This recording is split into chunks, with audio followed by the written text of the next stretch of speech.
नमस्कार, अभिनंदन टाइम्स में आपका स्वागत है। राष्ट्रीय स्वयंसेवक संघ की ओर से तरुणी सम्मेलन का आयोजन गांधी भवन में हुआ। सम्मेलन का मुख्य उद्देश्य बच्चियों, किशोरियों और युवतियों में कर्तव्य बोध एवं उनके अधिकारों के प्रति जागरूक करना था।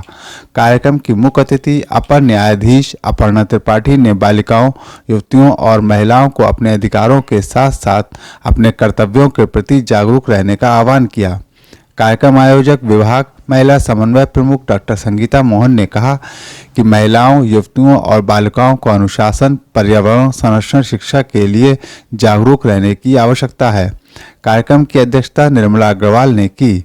मुख्य वक्ता के रूप में अखिल भारतीय बौद्धिक प्रमुख डॉक्टर शरद रेणु मौजूद रहीं, जबकि विशेष अतिथि के रूप में डॉक्टर आस्था अग्रवाल, सपना मैसी, वर्षा अग्रवाल की उपस्थिति रही। कार्यक्रम का संचालन अनुराधा आर्या ने किया। संचालन डॉक्टर किरण मलिक ने किया। इस अवसर पर विभिन्न स्कूलों की छात्राओं ने सांस्कृतिक कार्यक्रमों के माध्यम से देशभक्ति से ओतप्रोत व समाज को संदेश देने वाले कार्यक्रम प्रस्तुत कर सभी का मन मोह लिया। संजय विद्या मंदिर, Saraswati Vidya Mandir, Sudama Vidyasthali, Akanksha high school, Guru Nanak Pathshala, Ryan international school, Takshashila public school, Devi Prasad Pathshala, R Mahila degree college, Bihari Lal Vidya Mandir, Ner institute, फूल सिंह शिक्षा निकेतन आदि विद्यालयों की भागीदारी रही। सम्मेलन में विभाग प्रचारक धर्मेंद्र धवल, महानगर प्रचारक मंजीत सिंह, विभाग संघ संचालक रवि मिश्रा आदि उपस्थित रहे। देखिए विकास सक्सेना की रिपोर्ट।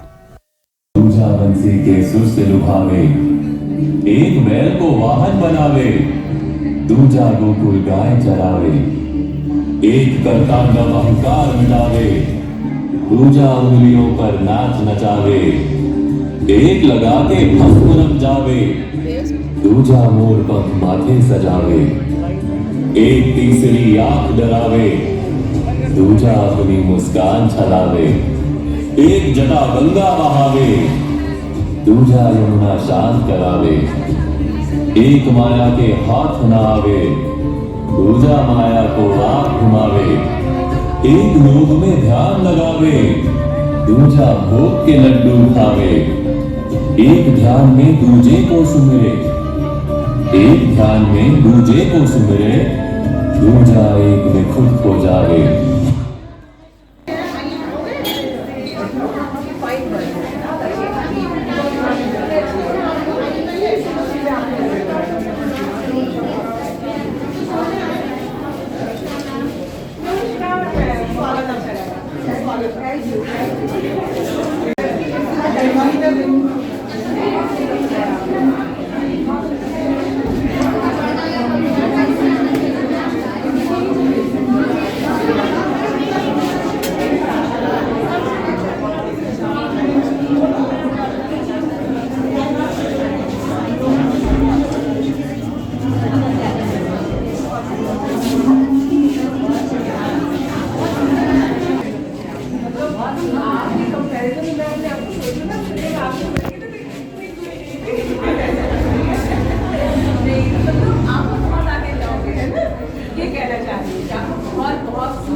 आप सब लोग बहुत एक जैसे लग रहे हैं ना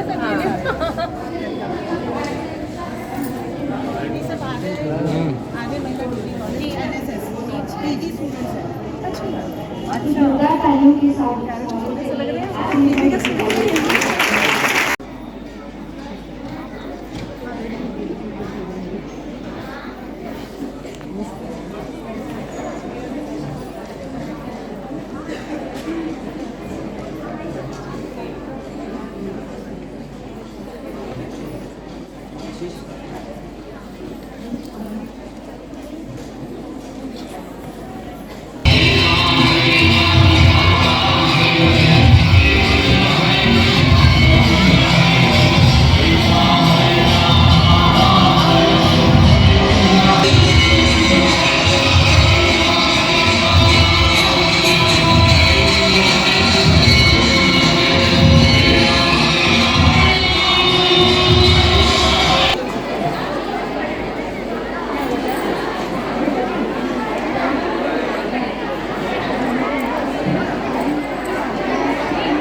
आओ हम तो पीछे भी आ जाएंगे।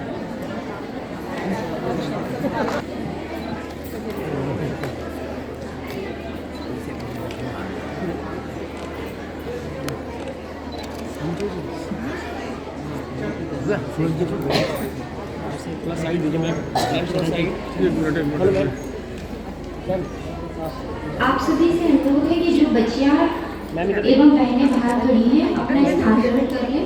ऊपर कुर्सियां खाली हैं, वो ऊपर जाकर बैठ सकती हैं। शेष सभी अपनी निश्चित स्थिति पर बैठ जाएं। पंजीकरण का फॉर्म सभी के मिल गया है, इसको भरकर बाहर निकलते समय बॉक्स में डालकर जाएं। पानी का स्टॉल बाहर की तरफ लगा हुआ है, तो आप वहां जाकर जलपान ग्रहण कर सकते हैं।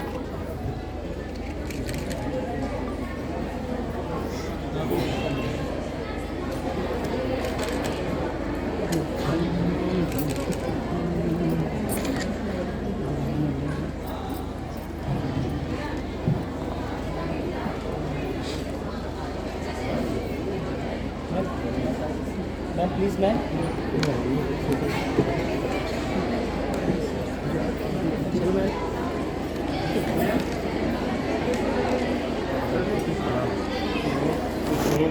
है।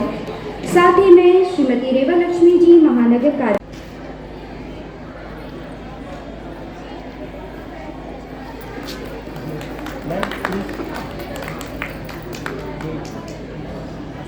निवेदन करती हूँ कि आप आदरणीय श्रीमती अर्चना त्रिपाठी जी को रामचरितमानस एवं पटका भेंट स्वरूप प्रदान कर अतिथि महोदया का स्वागत करें।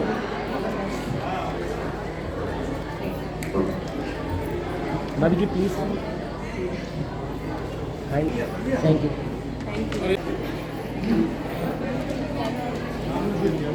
हमारे मध्य उपस्थित हैं हमारी विशिष्ट अतिथि श्रीमती वर्षा अग्रवाल जी, जो वर्तमान में रियान इंटरनेशनल स्कूल की प्रधानाचार्य के रूप में कार्यरत हैं एवं शिक्षा व्यवस्था को संचालित करने में आपका बहुमूल्य योगदान दे रही हैं।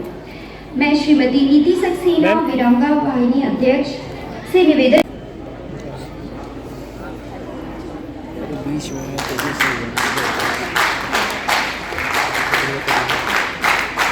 बच्चों की तालियों की गड़गड़ाहट से ही लग रहा है कि मैडम से कितना प्यार है। एक बार जोरदार तालियां हो जाए अपनी प्रधानाचार्य के लिए।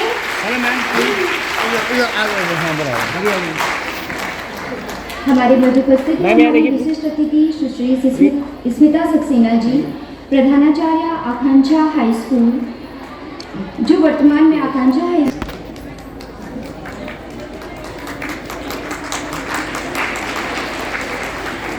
भाभी जी वेट मैम आप भी चंद पंक्तियों के साथ में आपका ध्यान एक बार फिर अतिथि पता चल जाए कि आपने वेलकम कितना हर्षोल्लास से किया है। तो सांस्कृतिक कार्यक्रम और एक स्वागत नृत्य के लिए मैं देवी प्रसाद कन्या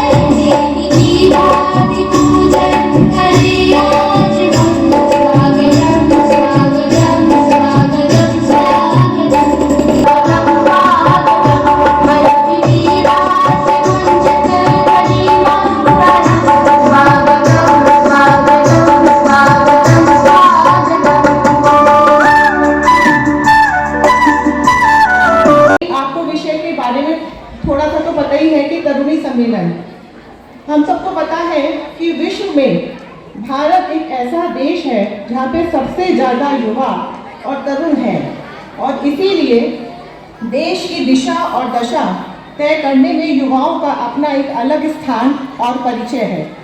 इतिहास गवाह है कि भारतवर्ष में तरुणाई ने जब भी करवट बदली, इतिहास का एक नया अध्याय जुड़ता चला गया।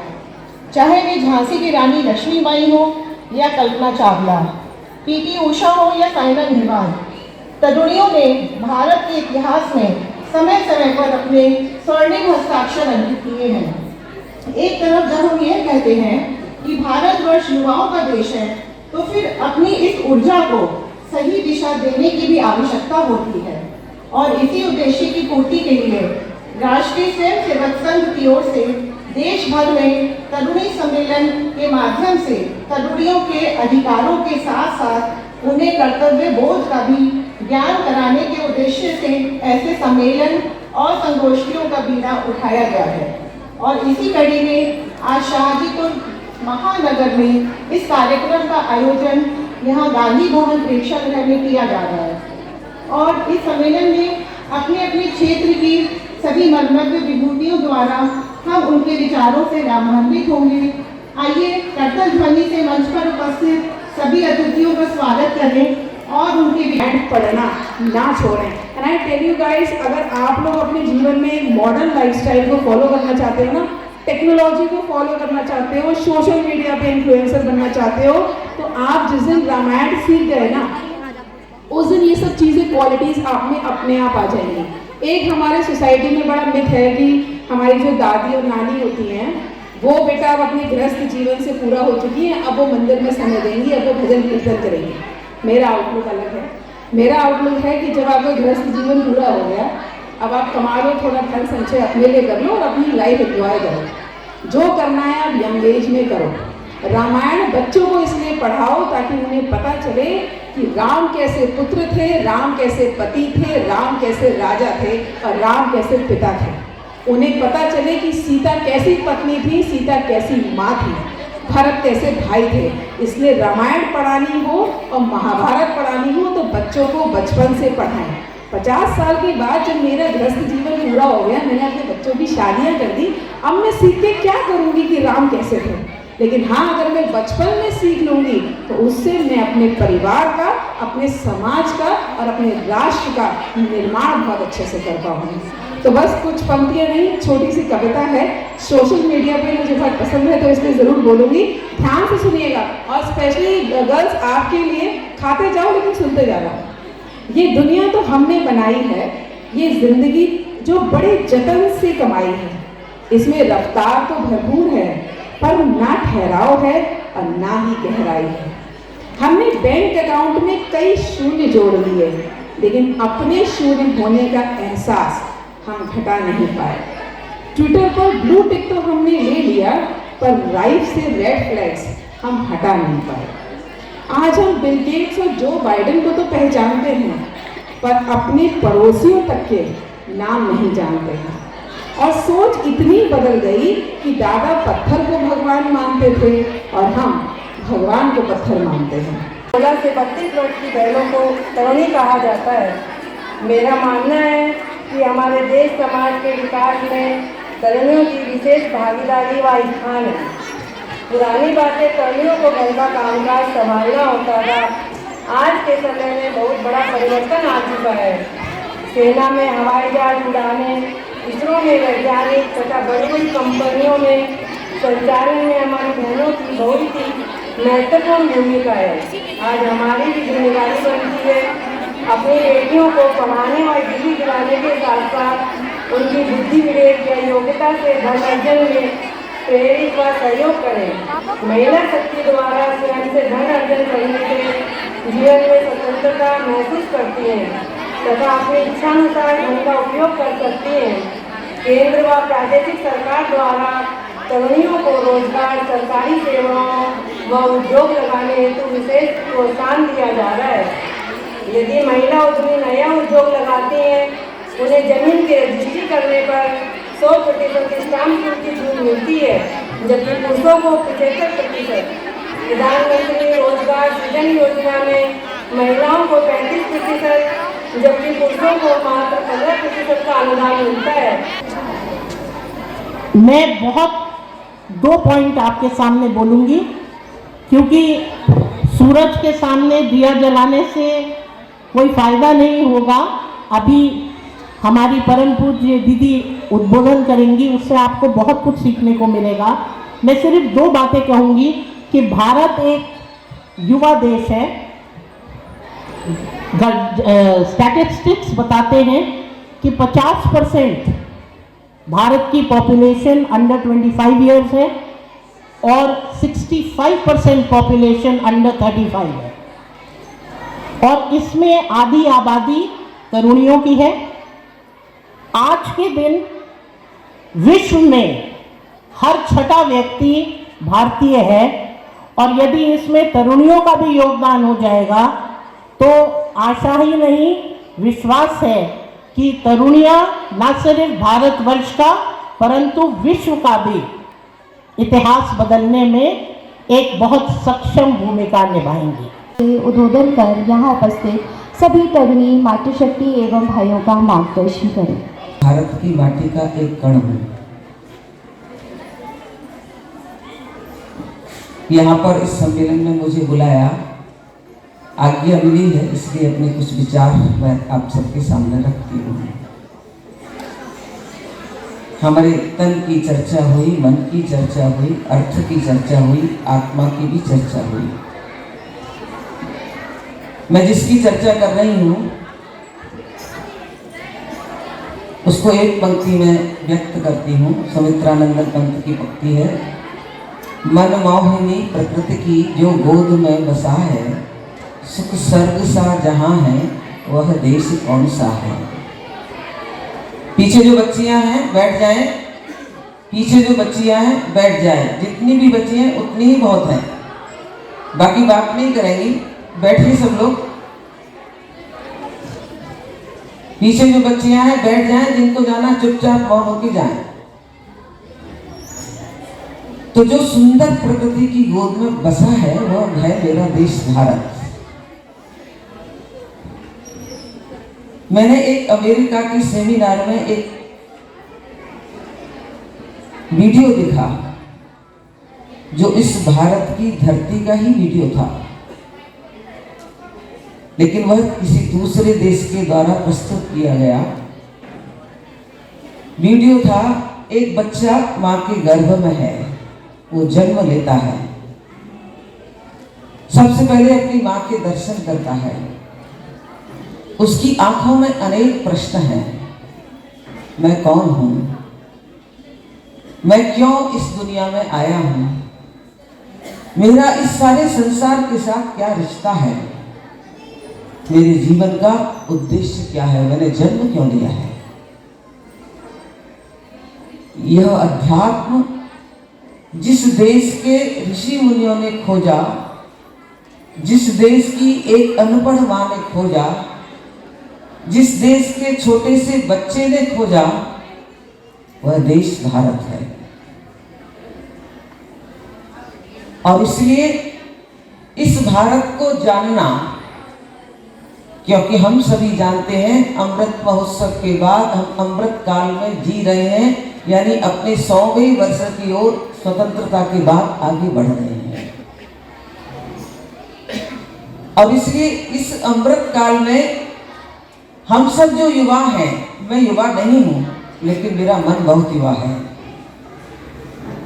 हम सब जो युवा हैं उन युवाओं के आइकॉन कौन होने चाहिए? मैं जब आपके जैसी थी, कक्षा 8 में पढ़ती थी, एक डिबेट में जाने का अवसर मिला, वहां पर मुझे प्रथम स्थान प्राप्त हुआ और पहली पुस्तक मिली। ये पुस्तक स्वामी विवेकानंद जी की थी। इस पुस्तक ने जो मुझे जीवन की दिशा दी और मैंने इस देश में काम करते हुए, समाज जीवन में काम करते हुए अनेक युवकों और अनेक युवतियों से बातचीत की है। हजारों हजारों युवक युवतियों से मैंने बातचीत की है, विशेष रूप से युवतियों से ज्यादा बातचीत की है। और उनसे जब मैं बात करती थी और मैं पूछती थी आपके आइकॉन कौन है, सबका एक ही स्वर होता था, स्वामी विवेकानंद। जिस युवती के, जिस युवक के स्वामी विवेकानंद आइकॉन है, वो युवती और वो युवक हमेशा जीवन में अनुशासित रहता है और अनुशासित रह करके उन विचारों से अनुप्राणित होता है जो स्वामी विवेकानंद जी ने इस देश की युवा पीढ़ी को जागृत करने के लिए हम सबका उद्बोधन किया। उस कालखंड में भी उनके विचार उसी प्रकार के थे, इस कालखंड में भी उनके विचार उसी प्रकार हमको अनुप्राणित करते हैं, हमारे अंदर प्राण फूंकने का काम करते हैं। जिस समय वो परमहंस देव जी ने कहा, हाँ मैंने तुम्हारे जैसे ईश्वर को देखा है। और उनके मन की यही जिज्ञासा बार बार दक्षिणेश्वर रामकृष्ण परमहंस के पास उनको लेकर के जाती थी। तो मैं जो घटना बता रही थी कि उस युवावस्था में जब उनके पिता की मृत्यु हो गई, घर में बहुत विपन्नता थी। उनके पिता एडवोकेट थे।